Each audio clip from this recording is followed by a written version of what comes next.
ગયા વખતે આપણે ચતુર્થ અધ્યાયમાં છેલ્લે 24 શ્લોક સુધી અવગાહન કર્યું હતું. 25મો એક શ્લોક બાકી છે આપણો. થોડું આગળનું આપણે વિહંગાવલોકન કરી લે.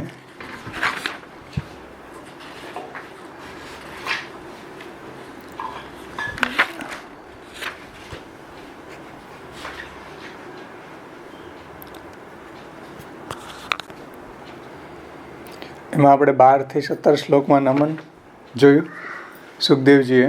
એનાથી સુખદેવજીનો રથ પ્રસાદ અહીંયા પ્રગટ થાય છે. અને ત્યાર પછી 18 થી 24 શ્લોકની અંદર પ્રાર્થના છે. એમાં 24મા શ્લોકમાં નમન, પોતાના ગુરુને નમન કરે છે. તો થોડું આગળના શ્લોકોનો આપણે રિવિઝન કરીએ તો એમાં લક્ષ્મીપતિ, યજ્ઞપતિ, प्रजाओं के पति, बुद्धियों के पति, लोकपति और पृथ्वी के पति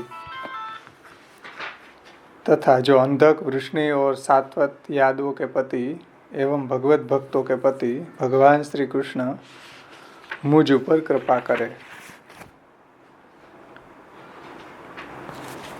जिन भगवान के चरणों का समाधि में ध्यान करने मात्र से पवित्र हो गई है बुद्धि जिन्हों की, ऐसे ज्ञानी अपनी बुद्धि से आत्म तत्व यानी भगवान का दर्शन करते हैं और फिर अपनी रुचि के अनुसार भगवान का वर्णन करते हैं. वे मोक्ष देने वाले भगवान मेरे ऊपर प्रसन्न हो. आ रीते यहाँ प्रार्थना है. तो इस समय सामान्य रूप से कृपा के लिए प्रार्थना करके अब प्रकृत प्रसंग में उपयोगी कृपा की प्रार्थना के लिए इस कृपा की आवश्यकता को बताते हैं कि जिस भगवान ने सर्वतः प्रथम ब्रह्मा के हृदय में पूर्व की सत्य स्मृति को प्रेरित की, जिससे स्वस्वरूप भूत वेदात्मक वाणी ब्रह्मा के मुख से प्रकट हुई, उन उपनिषदों के आदि गुरु भगवान मेरे ऊपर प्रसन्न हो. इस तरह शब्दों के भगवद अधीन होने से उनके प्रादुर्भाव के लिए भगवान की प्रार्थना को कहकर अब शब्द का अर्थ भी भगवान के अधीन है. इसलिए हमारे मुख से निकली हुई वाणी में वाणी के पति भगवान अलंकार रूप से प्रवेश करे. इसी प्रार्थना सुखदेव जी 23वें श्लोक में करते हैं कि जो भगवान पंचमहाभूतों से अनेक प्रकार के पूर्वों का निर्माण करके उनमें स्वयं शयन करते हैं और 16 रूपों का धारण करके 16 रूप रस आदि का भोग करते हैं, वह पुरुष रूप भगवान मेरे वचनों को अलंकृत करे. એટલે મારી વાણીને એવી શણગારો, એવી अलंकृत करो. इस तरह प्रार्थना करके अपने गुरु वेद व्यास जी को, व्यास रूप भगवान को नमस्कार करते हैं. नमो नमस्ते भगवते वासुदेवाय वेधसे पपुर्ज्ञानमयं सौम्यः यन्मुखाम्बुरुह आसव. उन भगवान वासुदेव को मैं नमस्कार करता हूँ जिनके मुखारविंद से निकली हुई मकरंद का ज्ञानियों ने पान किया है. અહીં સુધી આપણે ગયા વખતે જોયું હતું. ત્યાર પછી છેલ્લો શ્લોક 25મો શ્લોકના આભાસમાં શ્રી મહાप्रभुजी समझावे છે कि इस तरह देवता और गुरु को नमन करके भागवत जैसे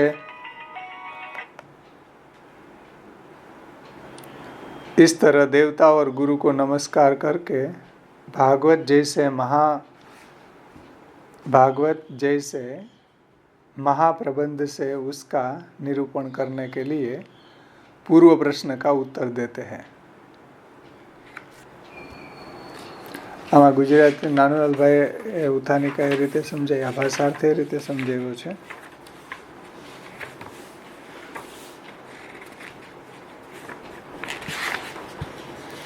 કે એ પ્રમાણે દેવતા રૂપ ગુરુને નમસ્કાર કરીને મોટા, અહીંયા પ્રપંચથી નહીં પણ પ્રબંધથી હોવું જોઈએ,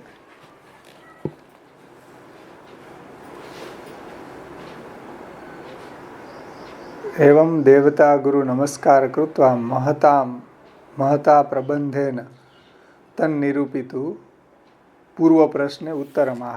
प्रपंच પ્રિન્ટ મિસ્ટેકથી છપાઈ ગયું લાગે છે. તો એ પ્રમાણે દેવતા ગુરુને નમસ્કાર કરી અને મોટા પ્રબંધથી એ જણાવવા પહેલાના પ્રશ્નોનો ઉત્તર નીચેના શ્લોકથી આપે છે. એટલે આગળ જે પરીક્ષિતજીએ પ્રશ્ન પૂછ્યો છે એનો અહીંયા ઉત્તર આપી રહ્યા છે 25મો શ્લોકમાં.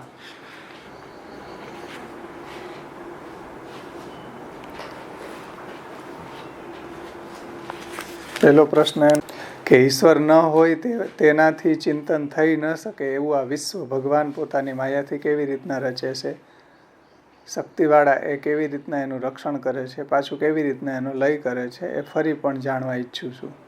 એટલે 6 થી 10 શ્લોકમાં આગળ જે પ્રશ્ન પૂછ્યા એમાંથી આગળ અહીંયા મોટા પ્રબંધથી એ જણાવવા માટે સર્વપ્રથમ દેવતા અને ગુરુને નમસ્કાર કરીને પહેલાના પ્રશ્નનો ઉત્તર નીચેના શ્લોકથી આપે છે. એમાં 25મો શ્લોક એતદેવાત્મભૂરાજન નારદાય વિપૃચ્છતે વેદગર્ભોભ્યધાત સાક્ષાદ્યદાહ હરિરાત્મને.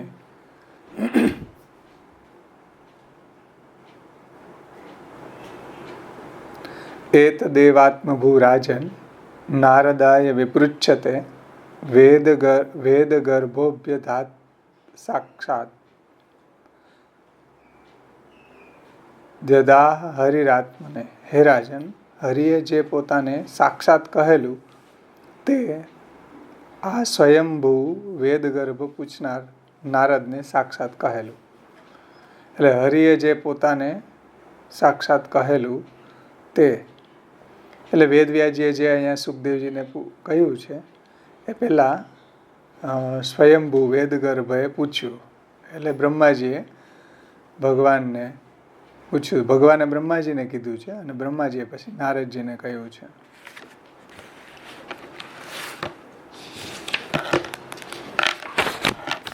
हे राजन, नारद जी ने यही बात ब्रह्मा जी से पूछी थी. ब्रह्मा जी ने नारद जी को यह भागवत कही थी. इस भागवत को भगवान ने ब्रह्मा जी से कहा था. એની પરંપરા પણ અહીં બતાવી કે नारद जी ने यही बात ब्रह्मा जी से पूछी અને ब्रह्मा जी ने नारद जी को यह भागवत कही थी. इस भागवत को भगवान ने ब्रह्मा जी से कही थी. એટલે ભગવાને જે બ્રહ્માજીને કહ્યું હતું એ પહેલા નારદજીએ બ્રહ્માજીને પૂછ્યું. એટલે બ્રહ્માજીએ જે વાત કહી, જે ભગવાને એને ભાગવત કહી હતી એ જ ભાગવત અહીંયા બ્રહ્માજીએ નારદજીને કહી છે. હે રાજન, જો બાત तुमने पूछी, એટલે સુખદેવજી પરીક્ષિતજીને કહે છે કે જો बात तुमने पूछी वही बात नारद जी ने ब्रह्मा जी से पूछी थी. ब्रह्मा जी प्रमेय बल से पुष्ट है, अतः उनको यहाँ आत्मभू शब्द से कहा गया है. ब्रह्मा जी आत्मभू होने से जैसे प्रमेय बल से पुष्ट थे उसी तरह प्रमाण बल से भी पुष्ट थे. કારણ કે એના મુખારવિંદમાંથી વેદો પ્રગટ થયા, ભગવાનની એની પર કૃપા થઈ, તો એ બ્રહ્માજી છે આત્મભૂ છે, સ્વયં પ્રગટ થયેલા છે. जैसे प्रमाण बल से पुष्ट थे उसी तरह जैसे प्रमेय बल से पुष्ट थे उसी तरह प्रमाण बल से भी पुष्ट थे. उसको बताने के लिए वेद गर्भ यह पद दिया गया है. प्रमेय यानी प्रमेय એટલે કે ભગવાન ही प्रमेय भगवान ही प्रमाण बल रूप यानी कि वेद रूप है. अतः ब्रह्मा जी प्रमेय और प्रमाण रूप होने से विशेष बल से पुष्ट भी है. કારણ કે ભગવાન જે પ્રમેય ભગવાન પોતે પ્રમાણ રૂપ એટલે વેદ રૂપ છે અને એ બે વેદ રૂપ અને એના અર્થ રૂપ એ ભગવાન જ છે. એ બ્રહ્માજી દ્વારા પ્રગટ થયા છે. તો બ્રહ્માજી બે બલથી પુષ્ટ છે, પ્રમાણ બલ અને પ્રમેય બલ. નાનલાલભાઈ એ રીતે સમજાવ્યું કે જે તે મને પૂછ્યું આજ નારદજીએ પૂછેલું. એટલે સુખદેવજીને જે પરીક્ષિતજીએ પૂછ્યું, એટલે સુખદેવજી પરીક્ષિતજીને કહે છે કે તે મને જે પૂછ્યું, પરીક્ષિતે જે પૂછ્યું એ જ નારદજીએ બ્રહ્માજીને પૂછેલું. અને પ્રમેય બલથી પુષ્ટ થયેલ સ્વયંભૂ બ્રહ્માજીએ કહેલ વેદો જેમની અંદર હતા એ પ્રમાણ બલથી પણ પુષ્ટ હતા. પ્રમેયના એટલે કે ભગવાનના પ્રમાણ બલથી પણ પુષ્ટ થયેલ જે હરિએ પોતાને કહેલ. આ જે ઇન્વર્ટેડ કોમા કીધું શ્લોકમાં આપ્યું કે જે હરિએ પોતાને કહેલ એવું વાક્ય હોવાથી એવા મુખવાળા જ એનો ઉત્તર આપે. એમાં 1 નંબરની ફૂટનોટમાં એવા મુખવાળા એટલે ભગવાન. એટલે જે હરિએ પોતાને કહેલું એવું વાક્ય હોવાથી એવા મુખવાળા જ એટલે કે ભગવાન જ એનો ઉત્તર આપે ત્યારે સંદેહ દૂર થશે. તેથી પહેલાની પેઠે ફરી સંદેહ સંબંધી પ્રશ્ન ન થાય એટલા માટે સુખદેવજી પોતે કહેશે નહીં. મતલબ કે આગળ જે ભગવાને બ્રહ્માજીને કીધું અને નારદજીએ જે પૂછેલું એ વાત પાછી ભગવાને જે કહી હતી એ જ વાત પાછી બ્રહ્માજીએ નારદજીને કીધી એમ. એટલે એ જ વાત અહીંયા સુખદેવજી કહેશે એમ.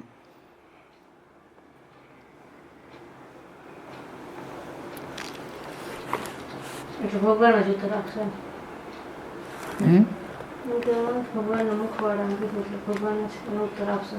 ભગવાન જ એનો ઉત્તર આપે છે ત્યારે સંદેહ દૂર થાય. અને તેથી પહેલાની પેઠે ફરી સંદેહ સંબંધી પ્રશ્ન ન થાય એટલા માટે સુખદેવજી પોતે કહેશે નહીં. મતલબ કે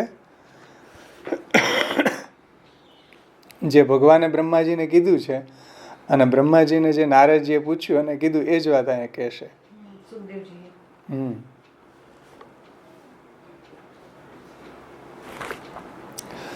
प्रमेय भगवान ही प्रमाण रूप वेद रूप है, अतः ब्रह्मा जी प्रमेय और प्रमाण रूप होने से विशेष बल से पुष्ट भी है. यदा हरि आत्मने, श्लोक में जो वाक्य आप्યું છે यदा हरि आत्मने, लास्ट में यदा हरि आत्मने, इस वाक्य से यह सूचित होता है कि भगवान के सदृश मुख से ही उस प्रश्न का उत्तर देने से संदेह निवृत्ति होगी. એટલે भगवान के सदृश मुख से ही उस प्रश्न का उत्तर देने से संदेह निवृत्ति होगी. ये आ वाक्यથી સમજાવ્યું છે કે यदा हरि आत्मने,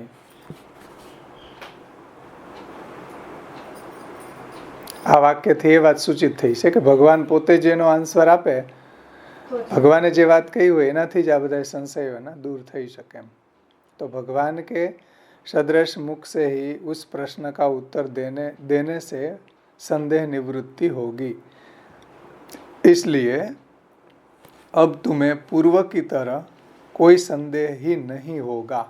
एम सुखदेव जी परीक्षित जी ने कहे छे.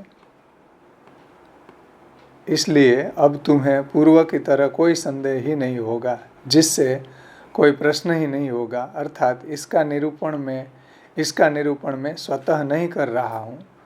प्रत्येक के अंतःकरण में दोषों का तारतम्य होता है. એટલે વત્તા ઓછા दोषों હોય છે तो प्रत्येक के अंतःकरण में दोषों का तारतम्य होता है, यह पहले कह चुके हैं. अतः अब उसे पुनः कहने की आवश्यकता नहीं है.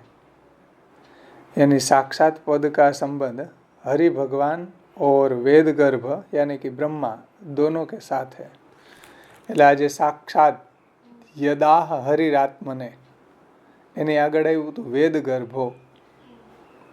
તો એ જે સાક્ષાત પદ છે એ અહીંયા બે દેહલી દીપ અન્યાયથી બંને બાજુ લાગુ પડે છે. अर्थात जिसका निरूपण मैं स्वतः नहीं कर रहा हूँ. प्रत्येक के अंतःकरण में दोषों का तारतम्य होता है, यह पहले कह चुके हैं. अतः अब उसे पुनः कहने की आवश्यकता नहीं है. साक्षात पद का संबंध हरि भगवान और वेद गर्भ ब्रह्मा दोनों के साथ है।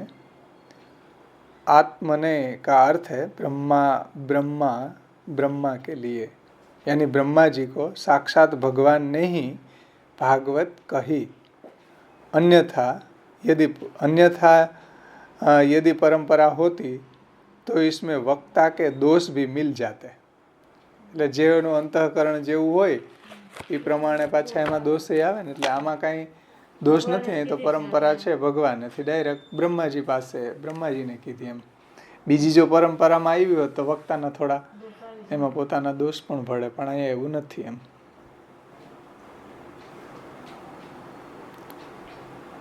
और ब्रह्मा जी को साक्षात भगवान ने ही भागवत कही है। अन्यथा यदि परंपरा होती तो इसमें वक्ता के दोष भी मिल जाते। इसलिए सुखदेव जी भी स्वतः अपनी ओर से कुछ नहीं कह रहा है। એટલે સુખદેવજી કહે મારું એમાં કાંઈ હું કહેતો નથી, જે વાત ભગવાને બ્રહ્માજીને કહી એ જ વાત હું કહીશ. અને જે નારદજીએ પૂછ્યું અને એના જવાબમાં નારદજીને પણ બ્રહ્માજીએ જે વાત કહી જે ભગવાને કીધી હતી એ જ ભાગવત બ્રહ્માજીએ નારદજીને કીધું છે અને એ જ હું તમને કહીશ. એમાં મારું કાંઈ ઘરનું કહેતો નથી એમ સુખદેવજી કહે છે કે બ્રહ્માજી કો साक्षात जो भगवान ने कही, भगवान ने ही भागवत कही, अन्यथा यदि परंपरा होती तो इसमें वक्ता के दोष भी मिल जाते। इसलिए सुखदेव जी भी स्वतः अपनी ओर से कुछ नहीं कह रहे हैं। अर्थात सुखदेव जी तो भगवान ने ही जो भागवत ब्रह्मा जी को कही उसे ही कह रहे हैं। जे भागवत ब्रह्मा जी ने भगवाने कही એ જ ભાગવત અહીંયા કહી રહ્યા છે સુખદેવજી પરીક્ષિતજીને.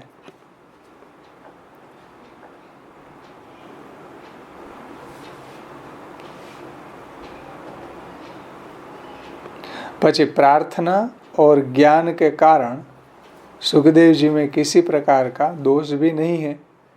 એટલે એનાથી એનો રથ પ્રસાદ આપણે આગળ જોઈ ગયા કે प्रार्थना અને ज्ञान, प्रार्थना और ज्ञान के कारण सुखदेव जी में भी किसी भी प्रकार का दोष भी नहीं है, यह भी सूचित किया गया है.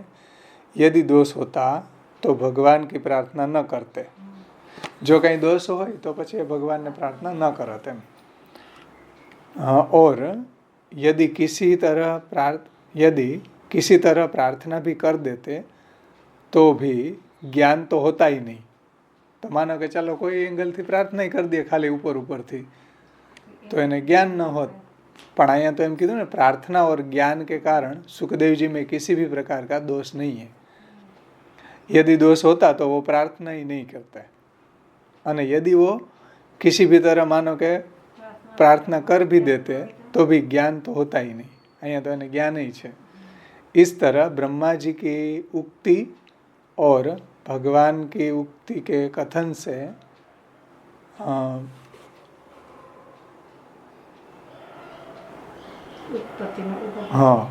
भगवान की उक्ति के कथन से उत्पत्ति और उपपत्ति से दो विचार इस भागवत में कहे जाएंगे. એટલે ઉત્પત્તિથી મનન, ઉત્પત્તિથી વિચાર અને ઉપપત્તિથી વિચાર એમ બંને રીતે વિચાર આ ભાગવતની અંદર આગળનો પ્રકરણમાં કહેવામાં આવશે. ऐसी प्रतिज्ञा की, ऐसा सूचित किया गया है. એટલે એવી અહીંયા પ્રતિજ્ઞા કરી. આગળ કારિકામાં જોયું હતું ને કે આના દ્વારા સુખદેવજી અને પરીક્ષિતજીનો આગળના પ્રકરણ છે મનન એમાં એનો અધિકાર સિદ્ધ થાય છે. અને બેયનો રથ પ્રસાદ અહીંયા પ્રગટ થયો છે. નાનવાલભાઈ એ રીતે સમજાવ્યું છે.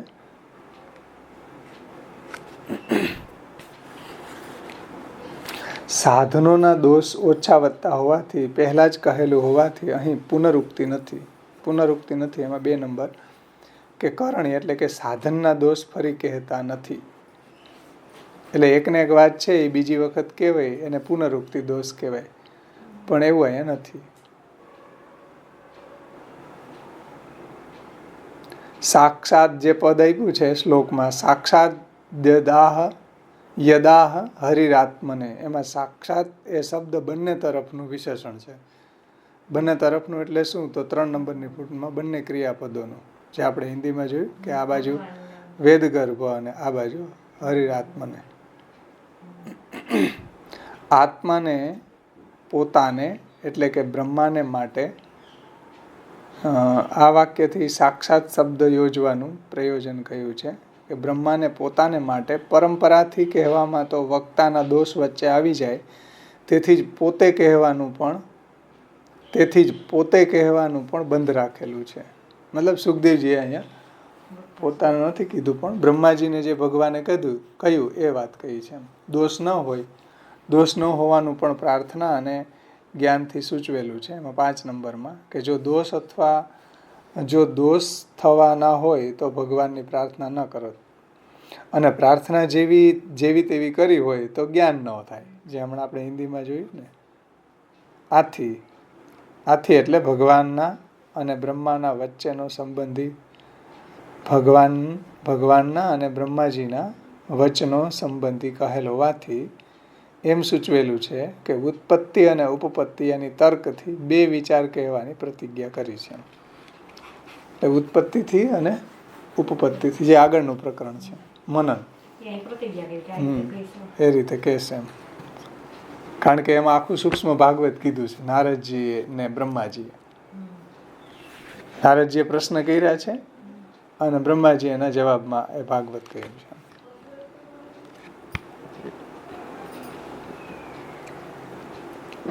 तो आ रीते हे राजन, नारद जी ने यही बात ब्रह्मा जी से पूछी थी. ब्रह्मा जी ने नारद जी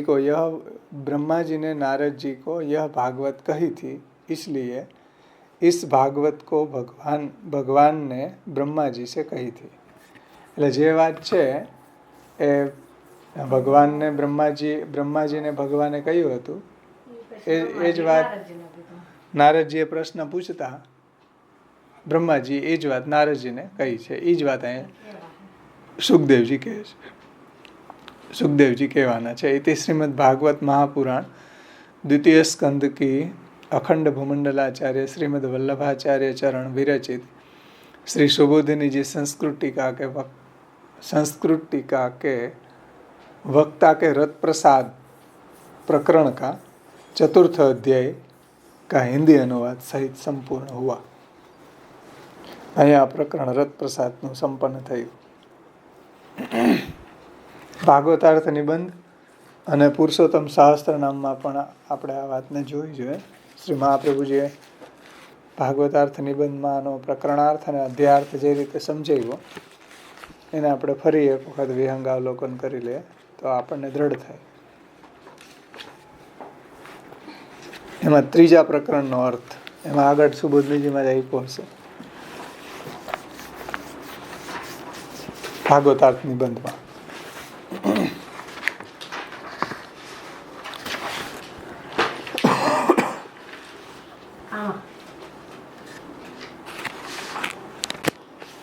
ત્રીજા પ્રકરણનો અર્થ આપણે પ્રકરણ જોઈ ગયા, છતાં પણ ફરીથી એ વાત આપણને સારી રીતે સ્થૂળાખંડ ન્યાયથી દ્રઢ થાય એટલે ફરીથી એનું આપણે અવગાહન કરવું છે. તો ત્રીજા પ્રકરણનો અર્થ, ત્રીજું પ્રકરણ 5માંથી 10 સુધીના, સોરી બીજા પ્રકરણનો લેવાનો હતો, ત્રીજું તો હવે આવશે, એની આગળ બીજા પ્રકરણનો અર્થ. તો તે જ પ્રકારે શ્રવણ કરનારની અને કથા કહેનારની શ્રદ્ધા શ્રવણનું બીજું અંગ છે. કારણ કે ભગવત કથા કહેનારને અને એનું શ્રવણ કરનારને એમાં શ્રદ્ધા ન હોય તો પણ શ્રવણ બરાબર થતું નથી. એટલે જો વક્તા અને શ્રોતા બંનેને જો ભગવાનના કથામાં ભાગવતમાં જો શ્રદ્ધા ન હોય તો શ્રવણ બરાબર ન થાય. તમને જે વસ્તુમાં રસ ન હોય એ વસ્તુ તમને કોઈ સંભળાવે તો પછી એનું શ્રવણ બરાબર ન થાય. પ્રથમ પ્રકરણમાં શક્તિ અને તાત્પર્યનો નિશ્ચય શ્રવણનું અંગ હોવાનું જણાવ્યું. તેથી તેની જ પેઠે શ્રદ્ધા પણ શ્રવણનું અંદરનું અંગ છે અને બહુ મહત્વપૂર્ણ અંગ છે. કે જો શ્રદ્ધા ન હોય તો કાંઈ ફલ ન મળે. ભગવાને આ વાત ગીતાજીમાં કહી છે કે અજ્ઞશ્ચ અશ્રદ્ધાનશ્ચ સંશયાત્મા વિનશ્યતિ. અજ્ઞાની, શ્રદ્ધા વિહીન અને સંશયવાળાનો નાશ થાય છે. શ્રી મહાપ્રભુજી અહીંયા એ વાત સમજાવી છે કે ભાઈ શ્રદ્ધા જો ન હોય તો પછી ગમે એટલું એમાં પાણી રેડો તો એમાં કાંઈ ઉકળે નહીં, એમાં કાંઈ ન થાય. એટલે શ્રી મહાપ્રભુજી કહે છે કે જો શ્રદ્ધા ન હોય તો શ્રવણ બરાબર નથી થતું એમ. પ્રથમ પ્રકરણની અંદર શક્તિ અને તાત્પર્યનો નિશ્ચય શ્રવણનું અંગ હોવાનું જણાવ્યું. તેથી એની જ જેમ આ શ્રદ્ધા પણ એક અંદરનું અંગ છે. એમાં કોઈ શંકા કરે કે પહેલા પ્રકરણમાં તો ભગવાન સર્વ પદાર્થ માત્ર બનેલા હોવાથી બધા પદ વગેરેના અર્થનો સર્વનો અર્થ ભગવાન છે એવો નિર્ણય થાય છે. અહીંયા બીજા પ્રકરણમાં શ્રદ્ધા કેવી રીતના શ્રવણમાં ઉપયોગી થાય આ પ્રશ્ન છે. કારણ કે સર્વ સ્થળે પદાર્થ માત્રમાં શુદ્ધ શ્રદ્ધા હોઈ શકે નહીં. બધા પદાર્થરૂપ ભગવાન છે. ઉપર કીધું કે બધા આગળના પ્રકરણમાં સ્થૂલ ધ્યાનમાં તત્વ ધ્યાનની અંદર બધા પદાર્થ ભગવદ રૂપ છે. તો બધા પદાર્થ જો ભગવદ રૂપ હોય તો પછી બધામાં શ્રદ્ધા હોઈ શકે નહીં. અને વળી 10 પ્રકારની લીલાવાળાને એટલે કે ભગવાનને એને જુદા પાડી અને એમના શ્રવણમાં જ શ્રદ્ધા રાખી ન શકાય. કારણ કે એમ કરવાથી જે વેદની અંદર જે સ્વરૂપનું વર્ણન છે ગુણાતીત સ્વરૂપનું એનું શ્રવણ કરવામાં શ્રદ્ધા ન રહે. તેથી શ્રદ્ધા શ્રવણના સ્વરૂપમાં ઉપયોગી હોવા છતાં પણ કયા સ્વરૂપમાં શ્રદ્ધા રાખવી કે ભગવાન સર્વરૂપ બન્યા છે એ સ્વરૂપમાં કે 10 લીલા કરવાવાળા ભગવાન જે છે આગળ ભાગવતની સર્ગથી લઈ અને આશ્રય સુધીની લીલા એ ભગવાનમાં રાખવી કે પછી વેદની અંદર જે ગુણાતીત સ્વરૂપનું વર્ણન કર્યું છે એમાં રાખવી એમ. એટલે શ્રદ્ધા શ્રવણનું અંગ હોવા છતાં પણ શ્રવણ કરવામાં શ્રદ્ધા ન રહે. કારણ કે આમાં નિર્ણય ન થઈ શકે એમ, શ્રદ્ધા રાખી ન શકાય. કારણ કે એમ કરવાથી ગુણાતીત સ્વરૂપનું શ્રવણ કરવામાં શ્રદ્ધા ન રહે. તેથી શ્રદ્ધા છે એ શ્રવણના સ્વરૂપમાં ઉપયોગી હોવા છતાં પણ કયા સ્વરૂપમાં શ્રદ્ધા રાખવી એનો નિર્ણય થતો ન હોવાથી શ્રદ્ધા છે એ શ્રવણનું અંગ થઈ શકતું નથી. એવી કોઈ શંકા કરે તો શ્રી આચાર્ય ચરણ શ્રી મહાપ્રભુજી એનું સમાધાન કરતા કહે છે કે શ્રવણ કરનાર 10 લીલા કરનાર ભગવાન સિવાય બીજાની સેવા કરવાથી બહિર્મુખ થતો હોવાથી તેમનામાં શ્રદ્ધા હોવી એ સ્મરણનું અંગ છે. એટલે શ્રોતુર વક્તુ તથા શ્રદ્ધા સાન્ય સેવા બહિર્મુખા શ્રોતુર વક્તુ સમુત્સાહો નમનાદ્યાદરા સ્ફુટા. તો શ્રવણ કરનાર 10 લીલા કરનાર ભગવાન સિવાય બીજાની સેવા કરવાથી બહિર્મુખતા થાય. અને બહિર્મુખ થતો હોવાથી એમનામાં શ્રદ્ધા હોવી એ શ્રવણનું અંગ છે. એટલે 10 લીલા કરવાવાળા ભગવાનમાં શ્રદ્ધા હોવી એ જ અહીંયા શ્રવણનું અંગ છે. જેમ 10 પ્રકારની લીલા કરનારથી જુદા દેવ વગેરેનું શ્રવણ કરવાનું નથી. જે આમાં લિસ્ટ બતાવી હતી ને, પ્રજાની કામના હોય તો પ્રજાપતિને ભજે, રૂપની કામના હોય તો ઉર્વશીને ભજે, ધનની કામના હોય તો વસુઓને ભજે વગેરે વગેરે જે લિસ્ટ આપી બીજા શ્લોકથી લઈને 10 શ્લોક સુધીમાં 9 શ્લોક સુધીમાં ત્રીજા અધ્યાયની અંદર તો દેવ વગેરેનું શ્રવણ કરવાનું નથી એ વાત બતાવી. એનાથી જે 10 લીલા કરવાવાળા જે ભગવાન છે એનાથી જુદા જે દેવ વગેરે છે એનું શ્રવણ કરવાનું નથી. એમ તે લીલાઓના શ્રવણમાં દર્શાવેલ સ્વરૂપ સિવાય બીજા સ્વરૂપમાં શ્રદ્ધા ન હોવી જોઈએ. જો બીજા સ્વરૂપોમાં શ્રદ્ધા હશે, બીજા અન્ય દેવી દેવતાઓમાં શ્રદ્ધા હશે તો ભાગવતથી કાંઈ ફલ નહીં પ્રાપ્ત થાય. બધું શ્રવણ કરેલું ન કરવા બરાબર છે. તેથી કયા સ્વરૂપમાં શ્રદ્ધા રાખવી એનો નિર્ણય પણ છે જ.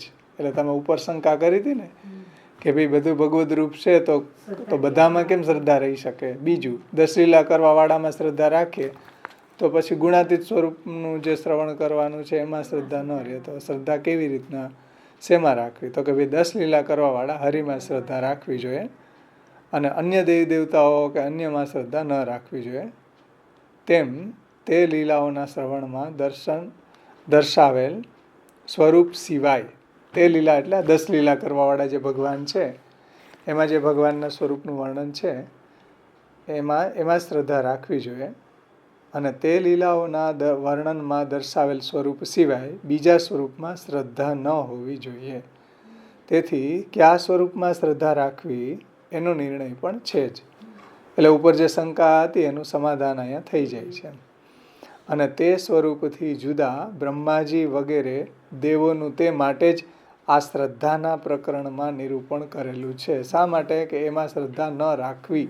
તો ન રાખવી એ બતાવવા માટે અહીંયા બ્રહ્માજી વગેરેના આ દેવતાઓનું, દેવી દેવતાઓનું વર્ણન કરેલું છે. બીજા શ્લોકથી લઈને 9મા શ્લોક સુધી, 3જા અધ્યાયમાં. કે પ્રજાપતિની કામના હોય, બ્રહ્મવર્ચસની કામના હોય તો બ્રહ્માજીને ભજે વગેરે વગેરે. જે આખી લિસ્ટ બતાવી એનું વર્ણન એટલા માટે આપ્યું કે આવા દેવતાઓમાં શ્રદ્ધા ન રાખવી, 10 લીલા કરવાવાળા હરિમાં શ્રદ્ધા રાખવી એ જણાવવા માટે આ એ ગણાવ્યા છે. સેવા ન કરવી, તો એ ન કરવાની અહીંયા વાત સમજાવી છે. કે એનો મતલબ કોઈ એવું સમજે કે જો ભાગવતમાં કીધું ને બ્રહ્મવર્ચસની કામના હોય તો બ્રહ્માજીને પૂજે, રૂપની કામના હોય તો માયાદેવીને પૂજે, ધનની કામના હોય તો વસુનું ભજન કરે, પ્રજાની કામના હોય તો પ્રજાપતિને પૂજે. તો એ બધું જો અહીં કીધું કે નહીં, પણ એ ન કરવા, આ નથી કરવાનો ધંધો એટલા માટે કીધું છે કે આવો ધંધો નહીં કરવાનો. એટલે અન્ય દેવી દેવતાઓનો ભજન ન કરવું, એમાં શ્રદ્ધા ન રાખવી એ બતાવવા માટે ત્યાં એ વાત સમજાવી છે. શ્રી મહાપ્રભુજી એનો ખુલાસો અહીંયા ભાગવતાર્થમાં કરે છે. ત્યાર પછી આગળ શ્રી મહાપ્રભુજી કહે છે કે તત્વો 28 હોવાથી અહીં તત્વરૂપ 28 દેવો કયા છે. આ બધા જે લિસ્ટ બતાવી બીજા શ્લોકથી 9મા શ્લોક સુધી, બધા 28 દેવતાઓ છે, અલગ અલગ વસ્તુઓ આપવાવાળા. વેદમાં જણાવેલા 33 દેવોનો પણ આ 28 દેવતાઓમાં સમાવેશ થઈ જાય છે. અને આ દેવોના ગુણોનું પણ શ્રવણ કરે તો તેને 10 લીલાવાળા ભગવાન સિવાય બીજામાં શ્રદ્ધા હોવાથી તે આ 10 લીલાવાળા ભગવાનનું શ્રવણ કરે વ્યર્થ થાય. જો આ બધા દેવી દેવતાઓને શ્રવણ કરે એમાં જો શ્રદ્ધા રાખે તો 10 લીલા કરવાવાળા હરિ ભગવાનનું આ ભાગવત સાંભળે તો એને કાંઈ એમાં ફલ ન મળે. એટલે જો અન્ય દેવી દેવતામાં તમને શ્રદ્ધા હોય હજી તો ભાગવત શ્રવણ કરવાથી કાંઈ મળવાનું નથી. એવી રીતના એ શ્રવણની વાત, એવી રીતના કથા કરવાવાળા હોય એના કંઈ કૃષ્ણમાં અનન્ય ન હોય, એ બધા અન્ય આશ્રય કરતા હોય. અત્યારના જેટલા બી કથાકારો છે આ બધા દેવી દેવતાઓને માનવાવાળા હોય. મતલબ કે અનન્ય આશ્રય ન હોય. અને ભાગવતમાં તો બીજા પુરાણો કે તો એ વાંચવા માંડે અને ભાગવત એ વાંચી દે. ભાગવત બહુ પોપ્યુલર થઈ ગયું, પ્રખ્યાત થઈ ગયું એટલે બધા ભાગવત બેસાડે તો એની આજીવિકા ચાલે. બાકી એનાથી સાંભળવાથી કંઈ ભગવાનમાં ભક્તિ ન થાય. કારણ કે વક્તા એવા છે, શ્રોતા એવા છે. શ્રોતાને કંઈ ભગવાનમાં જ અનન્યતા હોય એવું જરૂરી નથી. એટલે શ્રોતા અને વક્તા આવો ભાઈ હરખા, બધા હરખા ભેગા થઈ ગયા, એમાં કાંઈ ફલ ન મળે. એટલે ભાગવત જે છે જે ભગવાનમાં જ અનન્ય છે એવા જ્યારે ભાગવતનું શ્રવણ કરે કે કીર્તન કરે તો એને ભાગવતથી ભગવાનમાં ભક્તિ થાય, પ્રેમ થાય કે ભગવત પ્રાપ્તિ થાય.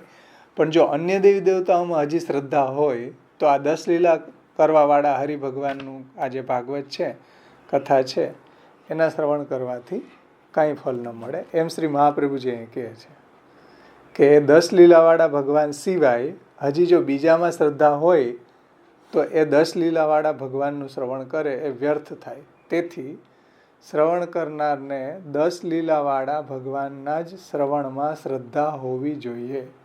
શ્રવણ કરવાવાળાને આ એકમાત્ર ભગવાનમાં જ અનન્ય નિષ્ઠા, ભગવાનમાં જ એની શ્રદ્ધા, ભગવાનમાં જ એનો રત પ્રસાદ હોવો જોઈએ.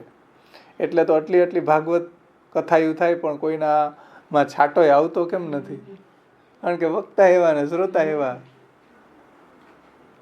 લોભિયાના ગામમાં ધુતારા ભૂખે ન મરે તો કથા એવી છે અત્યારે કે ઓલા લોભિયાઓ છે ને આ ધુતારાઓ છે, ઓલા બધા લોભિયાના ગામમાં ધુતારા ભૂખે ન મરે એમ કથાકારોને બધા ભેગા થઈ ગયા છે.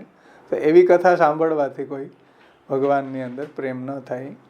એટલે શ્રી મહાપ્રભુજી અહીંયાનો ખુલાસો કરે છે કે ભાઈ અન્ય દેવી દેવતામાં જો તમને શ્રદ્ધા હોય અને જો તમે ભાગવત શ્રવણ કરશો તો એનાથી વેસ્ટેજ ઓફ ટાઈમ, તમારો ટાઈમ વેડફાટ છે, બીજું કંઈ નથી. કંઈ તમને અહીંયા શ્રી મહાપ્રભુજી શબ્દ મૂકે કે એવા ભાગવતના શ્રવણથી એનું ભાગવતનું શ્રવણ વ્યર્થ છે.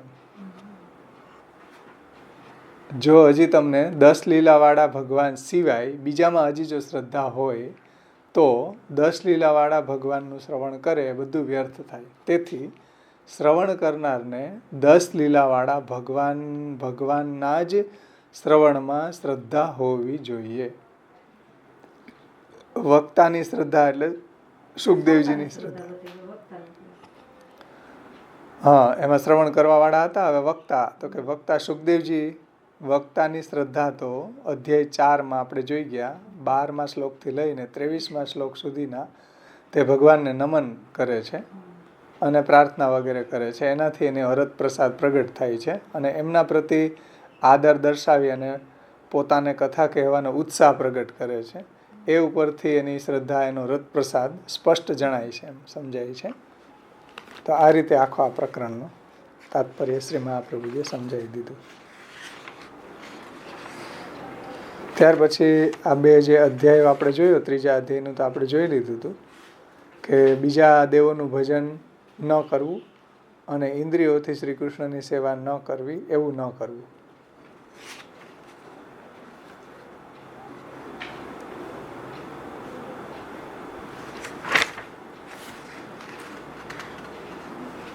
એમાં 4થા અધ્યાયનો અર્થ આપણે જોઈ લે. 3જા અધ્યાયનો તો આપણે અધ્યાય સંપન્ન થયો ત્યારે જોઈ લીધો હતો. 4થા અધ્યાયનો અર્થ જુઓ. એમાં 11મા પેજ પર છે.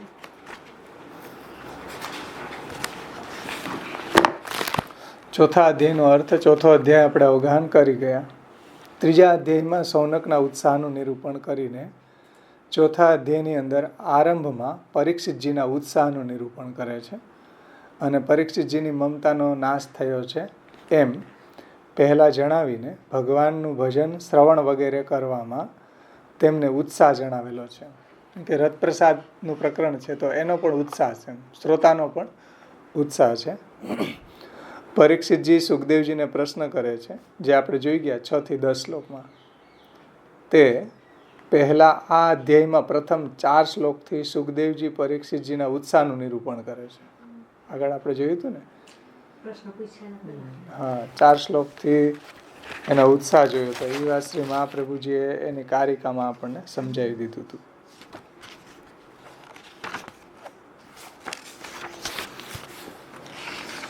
કે 4 શ્લોકની અંદર, પહેલા શ્લોકની અંદર સારી નિશ્ચયરૂપ બુદ્ધિ, બીજા શ્લોકની અંદર મમતાનો ત્યાગ, 3જા શ્લોકની અંદર કથાના શ્રવણમાં શ્રદ્ધા અને 4થા શ્લોકની અંદર સંન્યાસ એટલે ત્યાગ સાથેનું જ્ઞાન, એનો ઉત્સાહ અહીંયા બતાવી દીધો હતો.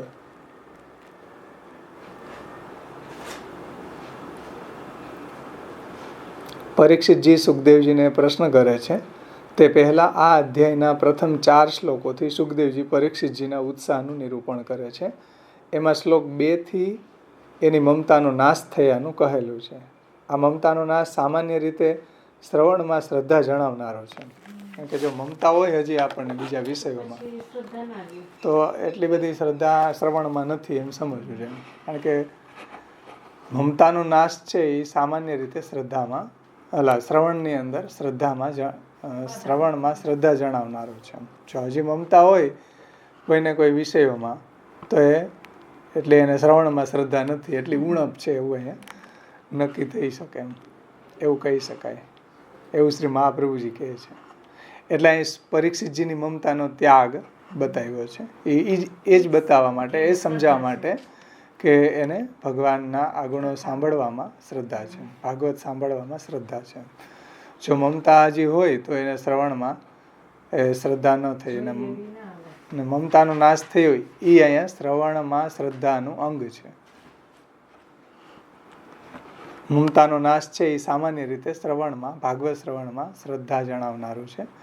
પછી કોઈ શંકા કરે કે ભાઈ પરીક્ષિતજીએ તો પહેલાં જ બધું છોડી દીધું હતું, પ્રાયોપવેશ કરીને ગંગાજીના તટ ઉપર આવી ગયા, મરણ સુધીના ઉપવાસ આદરેલા, એટલે રાજ્ય વગેરેમાંથી મમતાનો ત્યાગ તો કરી જ દીધો હતો, તો હવે ફરીથી એની મમતાના ત્યાગનું આ બીજા શ્લોકમાં તમે કહો છો, એ કેવી રીતના હોઈ શકે?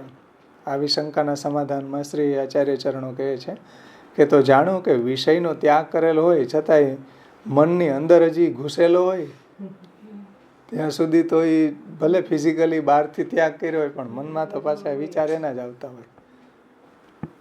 શ્રવણ ના થાય. શ્રવણ કરવા બેઠા હોય તો.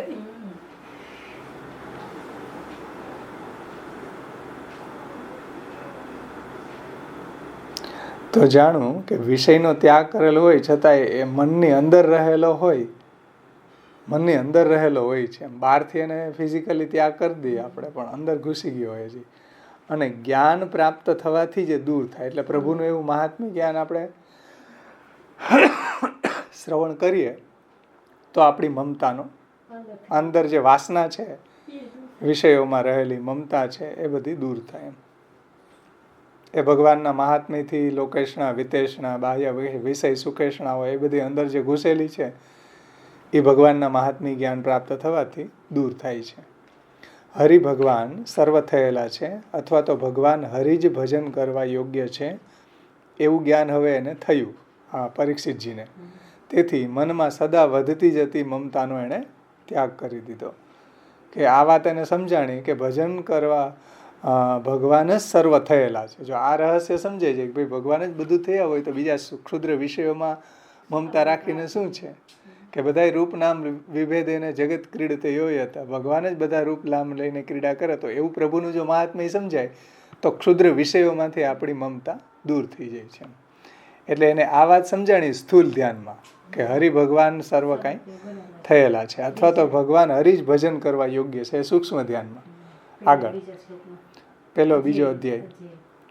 તો એને જ્ઞાન થયું એટલે એવું જ્ઞાન હવે એને થયું. તેથી મનમાં એને સદા વધતી જતી મમતાનો એને ત્યાગ કરી દીધો. પરીક્ષિતજી સુખદેવજીને જે પ્રશ્ન કરે છે, ઉત્તમ શ્રોતા તથા વક્તા. એટલે પરીક્ષિતજી સુખદેવજીને જે પ્રશ્ન કરે છે, આપણે જોયું 6 થી 10 શ્લોકમાં એના પ્રશ્નો છે. તો ઉત્તમ શ્રોતા અને વક્તા એ બે ઉત્તમોમાં જે પ્રશ્ન કરાય છે તે શ્રી કૃષ્ણ જ ભજન કરવા યોગ્ય છે એવું જ્ઞાન થયા પછી જ થાય છે. કે કૃષ્ણ જ ભજન કરવા યોગ્ય છે ત્યારે જ આવા પ્રશ્ન થાય. નહીંતર આવા પ્રશ્ન થાય, કોરોનાના પ્રશ્ન થાય, ક્યાં ક્યાં છે ને કેટલો સ્કોર છે, ભગવાન સંબંધી પ્રશ્ન થાય કોઈ?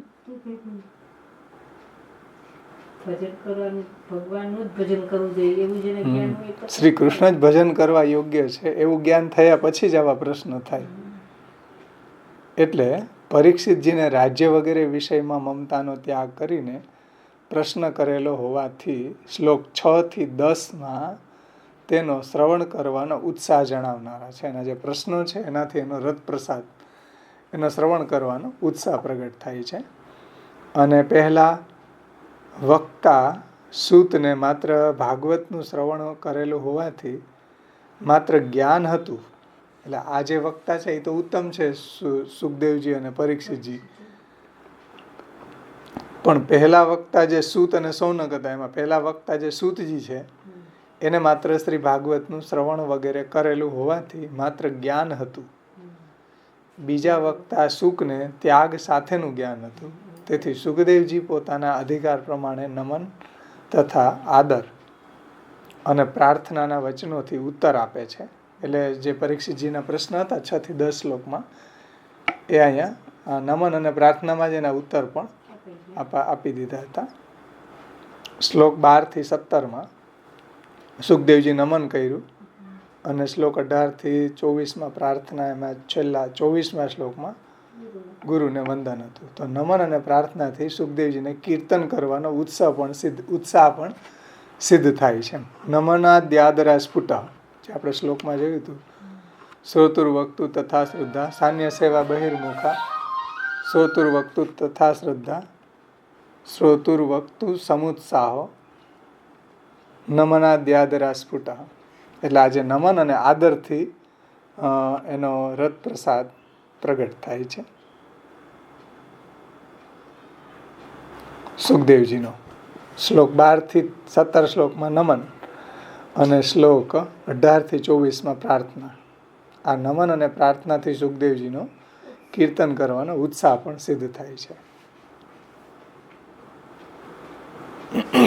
એ પ્રમાણે શ્રવણ કીર્તનમાં સર્વનો ઉત્સાહ થયો પછી પરીક્ષિતે પરીક્ષિતજીને વિશ્વાસ રહે એટલા માટે સુખદેવજી પોતે જ ભગવાનનું સ્વરૂપ વગેરે કહેવાનું મૂકીને પહેલા બ્રહ્મા અને નારદજીનો આ વિષયમાં જે સંવાદ થયેલો તે સંવાદથી જ તે કહેવા માટે શ્લોક 25માં તે સંવાદને વૃત્તાંત કહે છે કે ભાઈ આજે તમે પ્રશ્નો પૂછ્યા એ જ પ્રશ્નો છે એ નારદજીએ બ્રહ્માજીને પૂછ્યા હતા અને બ્રહ્માજીને એને જે જવાબ આપ્યો એ વાત ભગવાને પહેલાં બ્રહ્માજીને કહી હતી. એટલે લાસ્ટ જે 25મો શ્લોક હમણાં આપણે સમજ્યા એમાં એ એટલા માટે કે પરીક્ષિતજીને વિશ્વાસ રહે કે જે ભાગવત છે જે એના પ્રશ્નો હતા એ ભગવાને પણ પહેલાં બ્રહ્માજીને કીધા છે ને બ્રહ્માજીએ નારદજીને કીધા છે. એટલે એને એ અનુસંધાન અહીં આપ્યું સુખદેવજીએ પોતે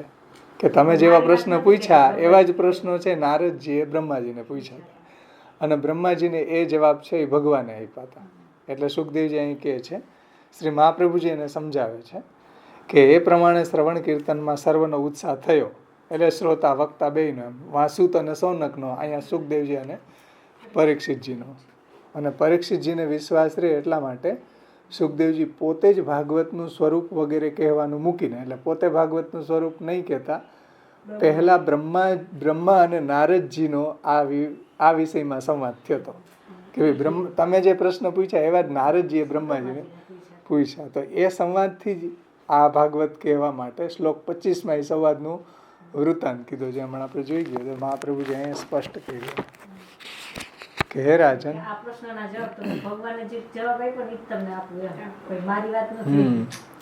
હે રાજન, નારદજીને યહી બાત યાની તમે જે પૂછી યહી બાત, સુખદેવજી કહે છે પરીક્ષિતજીને કે હે રાજન, નારદજીને યહી બાત એટલે તમે જે પ્રશ્ન પૂછ્યા યહી બાત બ્રહ્માજી સે પૂછી थी.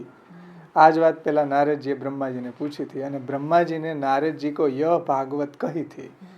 इस भागवत को भगवान ने ब्रह्मा जी से कहा था.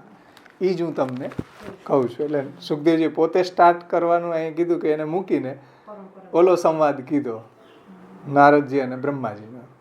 એટલે શ્રી મહાપ્રભુજી એનું અનુસંધાન આપે છે કે 25મા શ્લોકમાં સ્ટાર્ટ થઈ ગયું એ વાત કે હું તમને જે પહેલા આવા જ પ્રશ્નો નારદજીએ બ્રહ્માજીને પૂછેલા અને બ્રહ્માજી એના જે જવાબ આપ્યા, જે ભગવાને જ પહેલાં ભાગવત બ્રહ્માજીને ભગવાને કહ્યું હતું એ જ અહીંયા નારદજીના જવાબ રૂપે બ્રહ્માજીએ કીધું. એ જ હું તમને કહું છું. તો એ હવે આપણે આગળના પ્રકરણમાં આવશે. પુરુષોત્તમ સહસ્ત્ર નામની અંદર આપણે જોઈ લે 2 નામ આ અધ્યાયની અંદર આવી રહ્યા છે. એક લીલા કરતા 95મું નામ છે અને 96મું નામ છે પતિ સતામ.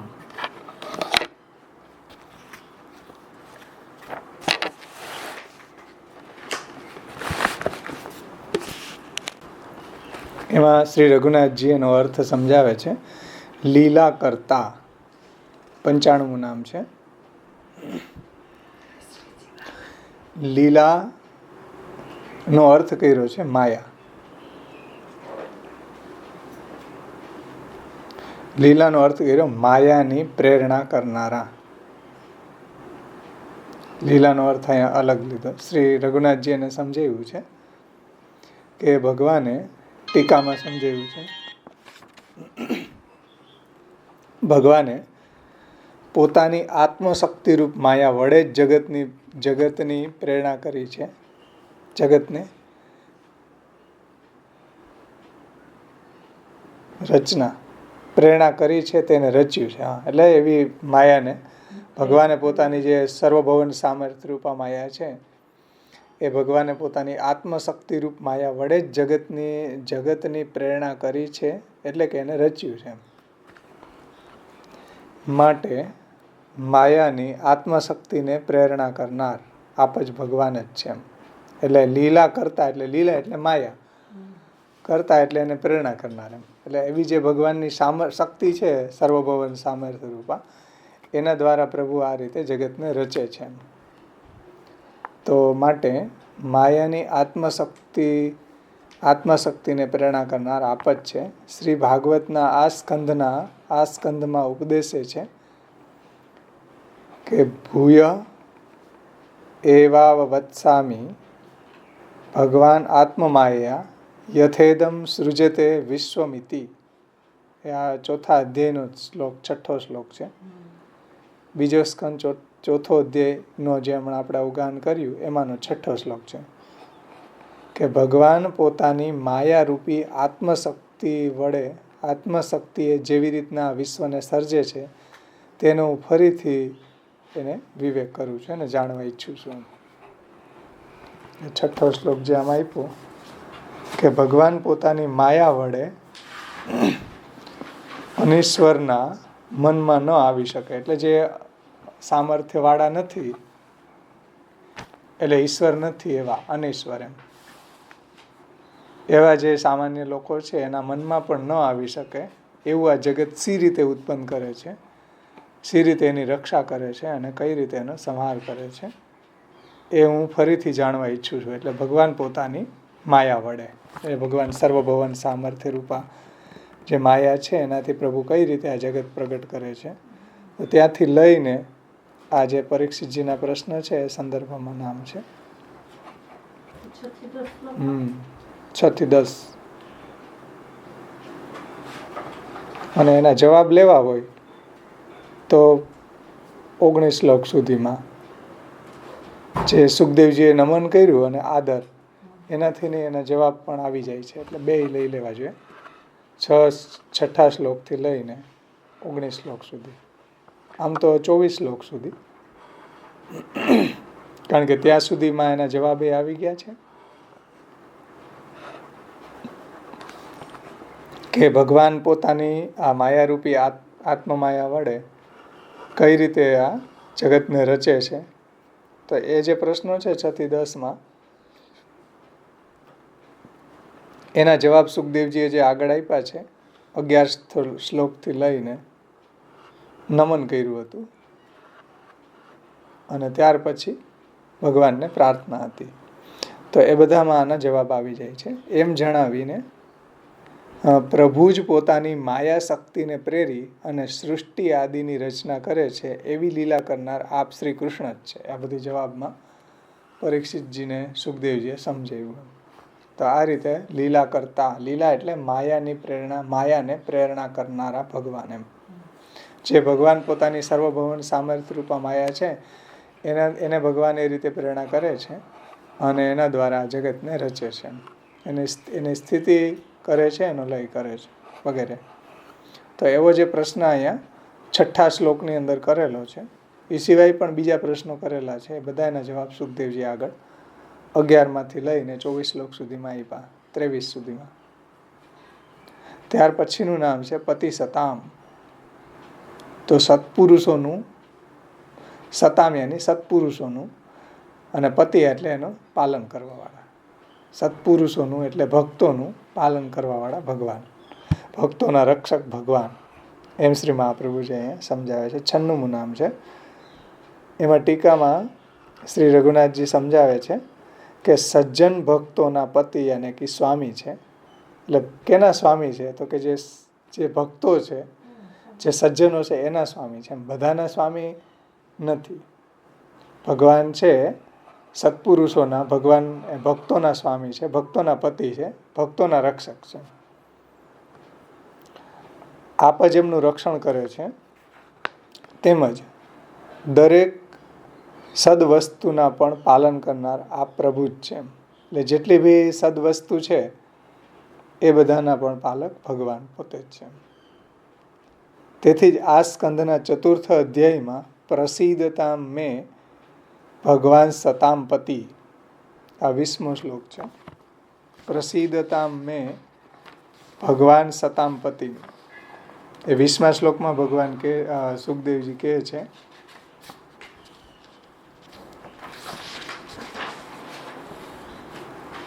કે લક્ષ્મીના પતિ, યજ્ઞના પતિ, પ્રજાના પતિ, બુદ્ધિના પતિ, લોકના પતિ, પૃથ્વીના પતિ, વૃષ્ણિ, અંધક અને સાત્વત યાદવ કુલના પતિરૂપ તથા ગતિરૂપ અને સંતોના સર્વસ્વ ભગવાન મારા ઉપર પ્રસન્ન થાવો.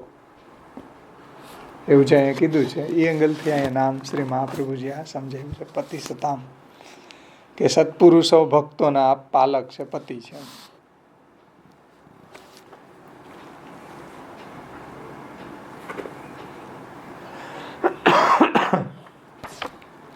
એમાં એક એકને ગણાવ્યા કે લક્ષ્મીના પતિ છે એટલે સ્ત્રીઓ લક્ષ્મીના અંશરૂપ છે, તેથી એણે તો ભગવાનની પ્રાર્થના કરવી એમ. યજ્ઞપતિ છે તો મહાપુરુષો કામના કરે તો ભગવાન ક્રોધ ન કરે. પછી પ્રજાના પતિ છે તેથી સાધારણ પણ પ્રાર્થના કરી શકે. પછી બુદ્ધિપતિ છે એટલે જ્ઞાન કે ક્રિયામાં બુદ્ધિને રોકે શબ્દથી કે અર્થથી, તે પણ પ્રાર્થના કરે છે. લોકપતિ છે એટલે સ્વર્ગાદિક લોકના મતલબ સ્વર્ગમાં જવાની ઈચ્છા રાખનારે પણ ભગવાનની પ્રાર્થના કરવી. પૃથ્વીપતિ છે એટલે પૃથ્વી ઉપર રહેનારાએ પણ ભગવાનને જ પ્રાર્થના કરવી. આમ જ્યારે ગુણથી વ્યાપેલા પણ ભગવાનની પ્રાર્થના કરી અને એને પામે છે તો પછી આપણા જેવાની તો વાત જ શી કરવી.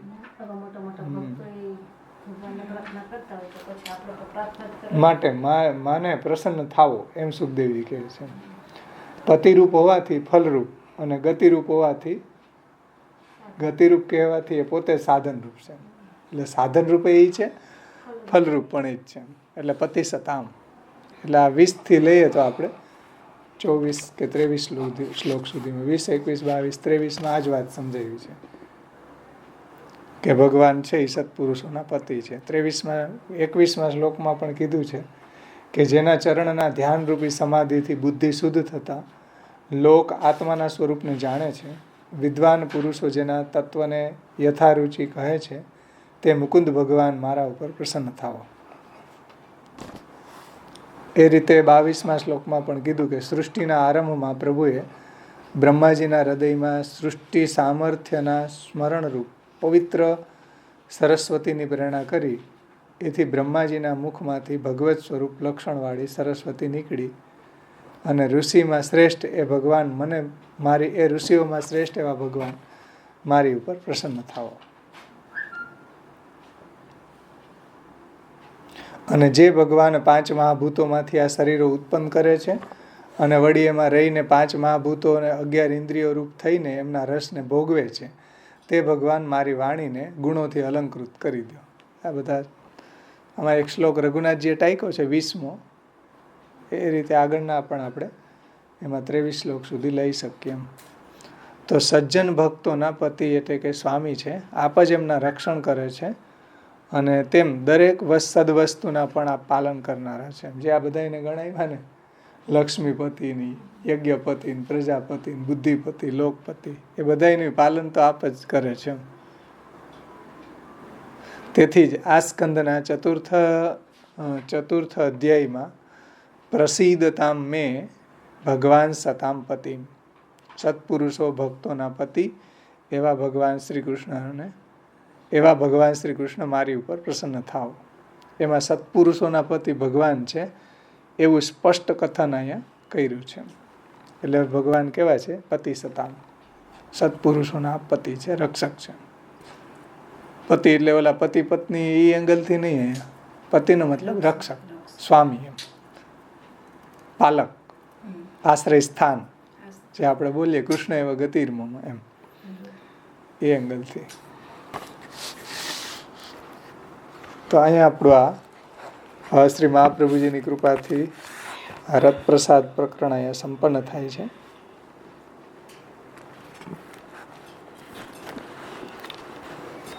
કંઈ અન્યથા વ્યાખ્યાન થયું હોય તો મહાપ્રભુજી ક્ષમા કરે, કારણ કે તદુક્તમપી દુર્બોધમ સુબોધમ સાધ્ય તથા દુર્બોધ છે મહાપ્રભુજીની વાણી. જેટલું મહાપ્રભુજીની કૃપાથી સમજાયું એટલું આપણે અવગાહન કર્યું. તો અહીંયા આપણું આ રથપ્રસાદ પ્રકરણ સંપન્ન થયું.